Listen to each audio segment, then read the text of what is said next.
சமூக வலைதளங்களில் சமீப நாட்களாக பேச்சு பொருளாக இருக்குது.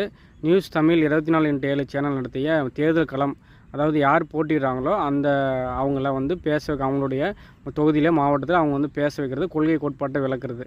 இது வந்து கிட்டத்தட்ட நாம் தமிழ் கட்சியோட கொள்கை தான். ஆனால் ரொம்ப நாளாக கத்திட்டு இருக்கிற வெளிநாடுகளில், அமெரிக்காவில் வந்து போட்டிடுறவங்கள என்ன கோட்பாடு என்ன பண்ண போகிறீங்க அப்படின்னு சொல்லிட்டு ஓப்பனாக பேச வச்சுட்டா அது மக்கள் மத்தியில் போய் சேர்றதுக்கு எளிதாக இருக்கும். ஆனால் நம்ம நாட்டில் அது இல்லவே இல்லை.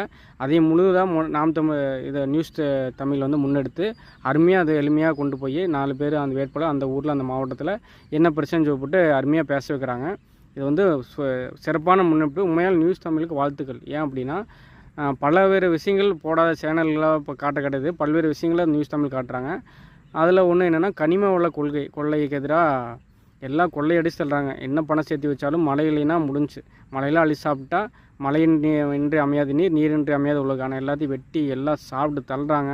இங்கே கடைசியில் எதிர்காலம் என்ன ஆகும் தெரியாது. மூல கனிம வள கொள்கைங்க பேரில் பழனியாண்டிங்க இடத்துல போய் அவர் வந்து எம்எல்ஏ பண்ணது, உண்மையால் போட்டோ பிடிச்சோ அடித்து என்னென்னமோ ஆச்சு. உண்மையாக கனிம வள கொள்கையை பற்றி டச் பண்ணுறக்கூடிய ஒரே மீடியா வேறு, அதுவும் அதை பற்றி யாருமே பேசுறது கிடையாது. உண்மையால் நியூஸ் தமிழுக்கு வாழ்த்துக்கள்.